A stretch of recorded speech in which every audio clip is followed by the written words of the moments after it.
InsyaAllah akan tayang di Singapura, Brunei dan juga Indonesia, InsyaAllah, kalau benda ni okey. Dia kata kami ESPN dah cover.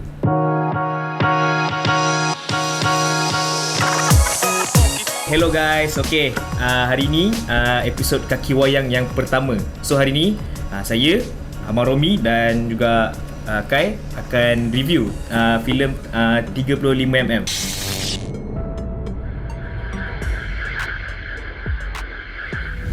Bagi saya personally, cerita tu sangat best lah. And dia macam Syahmi Shazli tu, dia berani buat satu filem yang baru. And macam bagi saya, dia improve daripada filem pertama dia. Itu bagi saya. Kalau kau pula macam mana, Kai? Tu macam kita tengok filem dia yang pertama kan, daripada Mak El Kote The Movie kan, kita mungkin akan ada skeptical sikit untuk filem yang kedua ni kan. Apa? Skeptical? Skeptical? Ha? Skeptical. Bahasa Melayu apa? Macam keraguan. Keraguan. Okey, macam filem dia yang pertama kan, dia implementkan, jangan tanya maksud implement apa. Kau nak tanya ni. Dia implementkan dia punya konsep dia daripada YouTube, iaitu drama spontan. Dia masukkan ke dalam dia punya filem Mak Etote, itu filem dia yang pertama kan. Jadi kita boleh nampak lah kan, dalam filem Mak Etote The Movie tu, dia masih mengekalkan konsep tu. Jadi untuk macam filem dia yang kedua ni, kita bimbang lah, adakah dia masih kekalkan konsep tu ataupun dia dah ubah konsep tu. So macam kau cakap, dia macam ambil format YouTube dia, macam takut kalau dia ambil format YouTube dia untuk buat filem kedua dia, macam tu lah. Tak, maksudnya sebab apa ni, yang pertama dia macam terpengaruh lagi dengan YouTube dia punya konsep. Faham. Kalau kita tengok kan, cara dia bawa Yo dengan Asif dalam yang pertama sama sebiji dengan dalam YouTube. Betul tak? Betul. Sama sebiji. Tapi kalau tengok pada yang kedua ni, dia dah Yo dengan Asif, dia dah, maksudnya dia dah tak bawa macam dulu. Okey. Kalau ikut lakonan yang pertama maupun dalam YouTube, kebanyakan penonton akan tertumpu pada Yo dan Asif.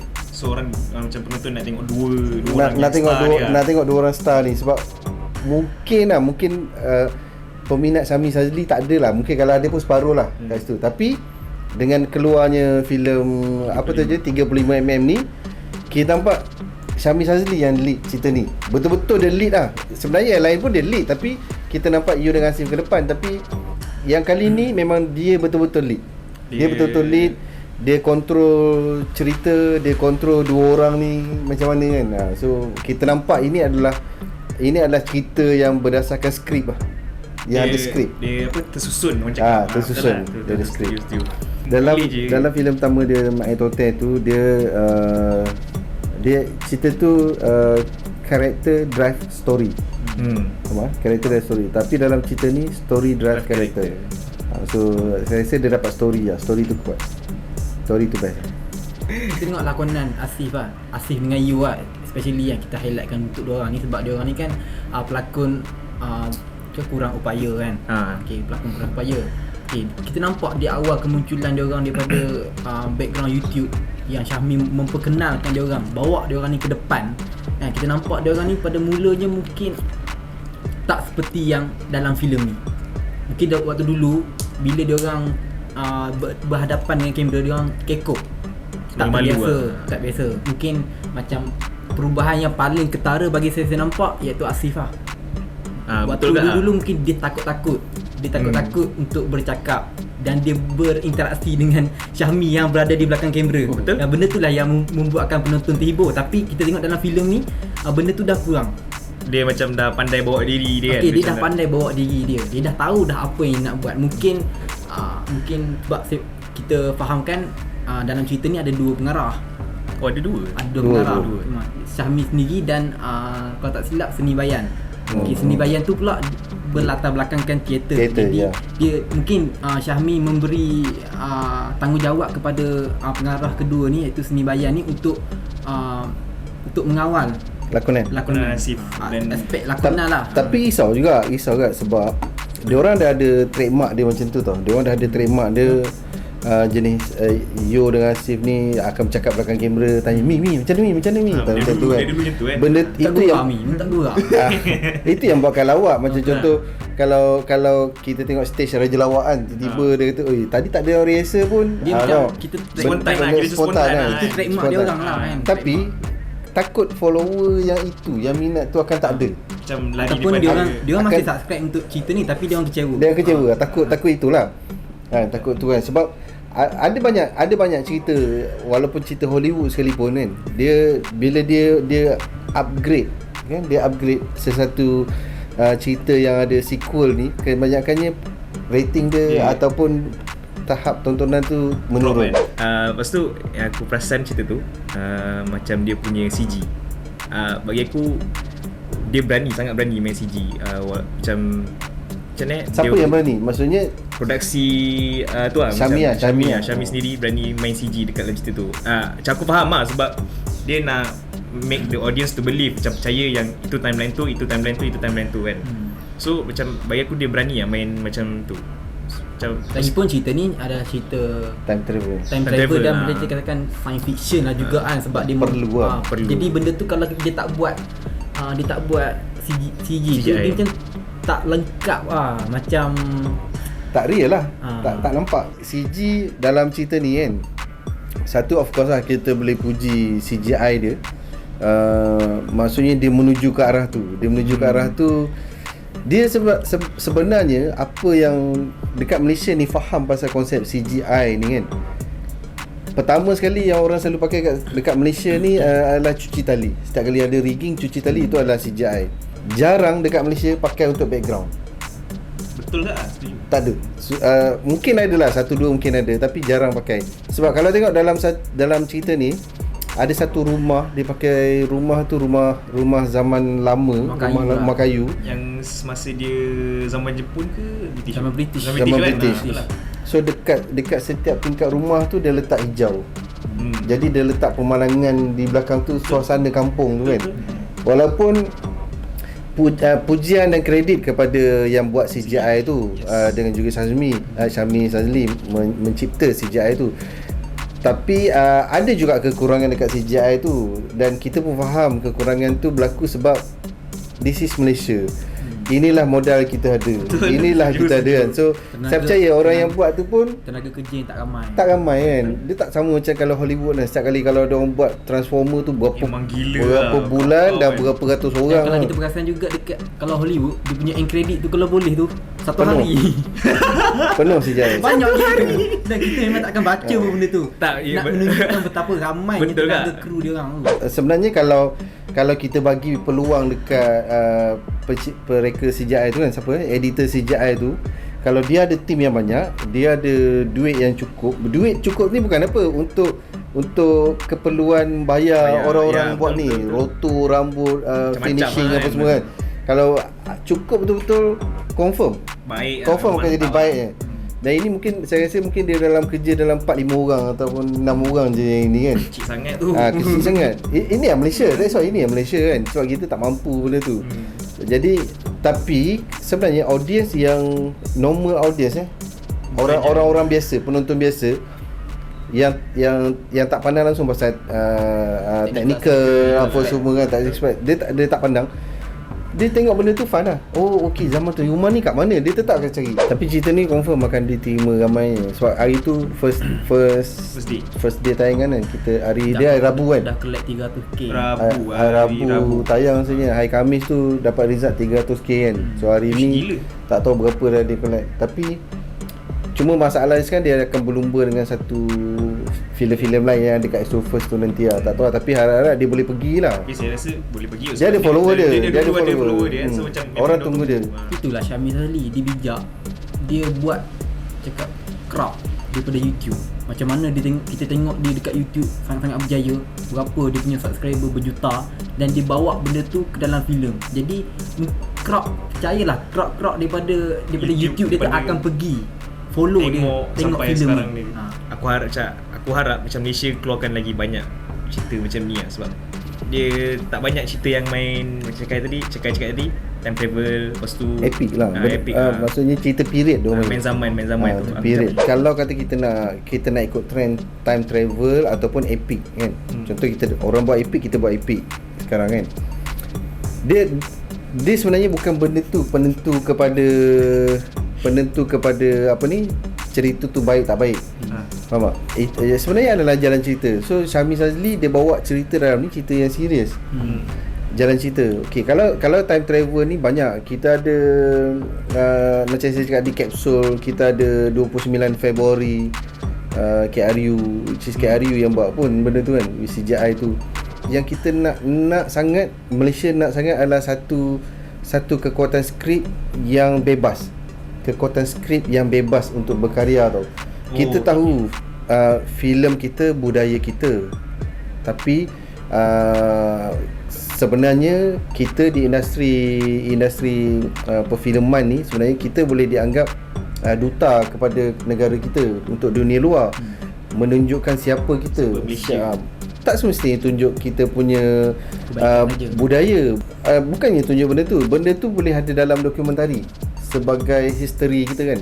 Tapi sebenarnya kita nak jual teknologi kita. Filem kita bila ada teknologi, okey, Malaysia dah advance. Malaysia dah ni. Nak tunjuk Malaysia ni dah maju ke depan. Dah maju. So jadi harap kita perbanyakkan benda tu, filem macam tu, dan penggunaan CGI sebab kita banyak halangan dari segi tempat syuting. Contoh Malaysia sendiri kan, produksi Malaysia tak ada satu pun yang syuting di KLCC.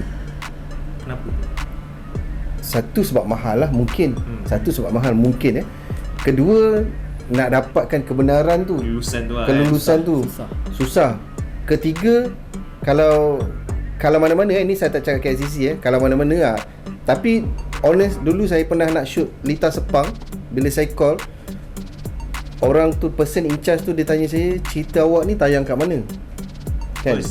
First dia tanya. So bila kita cakap, cerita saya InsyaAllah akan tayang di Singapura, Brunei dan juga Indonesia, InsyaAllah, kalau benda ni okey. Dia kata, kami ESPN dah cover. Nak jawab apa? Faham tak? Betul. So jadi itu adalah kekangan kita. So bila kekangan kita macam tu, jadi CGI ni diperlukan. Kita boleh buat lebih hebat daripada Lita Sepang tu ada. Sebab kalau Hollywood, kita tak tahu pun balai polis dia buat tu wujud ke tak, bank yang dia rompak tu wujud ke tak. Kadang benda tu kadang CG je. Ataupun kadang dia orang create, dia orang ambil satu bangunan macam kita ni dekat Malaysia ni banyak abandon bangunan macam contoh hotel-hotel kan. Cuba buat level 1 tu balai polis, level 2 tu hospital mewah, level 3 hospital kerajaan. Pada satu bangunan je untuk syuting. Dan disewakan kepada production lah. So macam guna satu contohnya kita ada macam rumah kedai tu, bangunan hotel besar, terus 20 tingkat. So dalam tu boleh buat apa? Sewa. Style tak kan? Memang perlu. Memudahkan lah. Memang perlu. Bayang kalau masa PKP kan, bila PKP kita tak boleh nak keluar syuting. Apa kata kalau kita syuting kat situ, dah tentu satu tempat dan benda tu bergerak. So benda tu diharapkan penggunaan CGI tu maksudnya menambahkan lagi kepakaran, dan pihak-pihak berwajib ni patut jaga orang-orang yang buat CGI ni. So patut fikir macam mana nak kolaborasi dengan tim produksi untuk nak jadikan benda tu. Mungkin dia orang diberi dana khas. Okey, ada satu filem ni nak buat, Syamie Shazli punya filem. Okey, dia akan pergi propose kat Finas. Okey, Syamie Shazli punya 35mm filem dia macam ni. Dia pergi propose, okey, ini kalau saya buat macam ni, harga dia macam ni. Yang bayar tu bukan Syamie Shazli. Yang bayar tu mungkin dana daripada Finas, daripada kerajaan. So jadi dia akan buat yang terbaik lah, dan dia akan dipantau oleh orang yang memberi dana tu. So itulah harapan sebenarnya Malaysia perlukan macam tu. Okey, tapi untuk cerita ni, berbalik cerita ni kan. Okey, sinematografi dia. Korang tengok sinemato dia macam mana? Bagi saya cantik lah. Kira baik lah. Okay, macam kalau bagi saya pula kan, dari segi sinemato dia, dari segi lighting dia semua on point lah. Sebuah cerita yang berlatar masakan zaman dahulu. Jadi dia punya penggunaan kostum and then environment lah, semua tu perlu ada orang yang jaga supaya benda tu blend well, macam cakap tu. Dia maksudnya aku tak boleh baca dia, aku macam pening. Tak, apa Kai cakap tadi tu betul lah. Apa kita nak buat satu benda, satu cerita, so kita kena ada look and feel kita. Look So and itu adalah look and feel. So bila look and feel, dia bermain dengan colour red, white, green, blue. Dia bermain dengan kita punya tone apa semua, dengan lighting lah. Bila kita adun semua, dia jadi look and feel untuk cerita walaupun tu. colour dia tak berapa konsisten, tapi kita boleh puji lah sebab colour dia tu sampai. Dia sampai dia untuk menunjukkan benda tu pada zaman So, tu. Dia cuma colour tu tak boleh pergi kat CGI je. Sebab bila CG dia terus jadi tak blend. Betul. dia tak masuk sangat. Dia tu tak masuk. Walaupun dekat CG tu ada apa benda kan. Dia tak blend dengan colour original ni dengan tu. Macam scene yang dekat tangga yang dia pergi panggil siapa tu yang ada 3 orang tu datang kat tangga, belakang tu ada lembu banyak. Yang masa zaman British tu zaman British tu. Zaman tengku tu kan. Tu lepas tu masa dekat tingkap tu, kat luar tingkap tu ada orang ni. Tapi macam jerk sikit rasa dia cakap. Tu sikit lah je minor. Kan, so kadang-kadang dia punya rotor pun ada juga green dekat tu kan. So itu yang membuatkan atau cakap kekurangan dekat CG, kekurangan kepakaran tu lah. Kekurangan orang yang membuat tu kan. Dia tak ramai yang buat tu.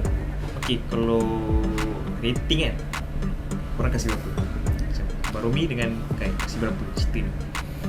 Keseluruhan ke ataupun by department atau macam ni? Boleh pecah lagi. Boleh pecah. Banyak gila lah. Kalau keseluruhan cerita ni saya nilai dari segi effort lah.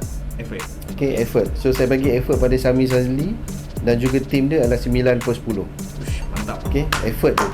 So itu sebab effort dia nak buat tu, nak pergi ke arah tu. Okay, untuk storyline tu saya kata dia pecah tu. Banyak ni. Untuk storyline bagi Syamie Shazli yang sebelum ni dia buat lain punya cerita, so kali ni dia pergi ke arah ni, storyline dia saya bagi 8/10. 8. Dia berani mencuba lah. Dia berani mencuba. So saya boleh cakap itu lah. That's why kalau penonton dekat rumah, kalau rasanya benda ni perlu subscribe, perlu tengok 35mm ni. Satu benda kelainan yang Syamie tunjuk lah. Setuju. Okay, kau kasih berapa kan? Kalau aku overall tidaklah cakap filem ni baik.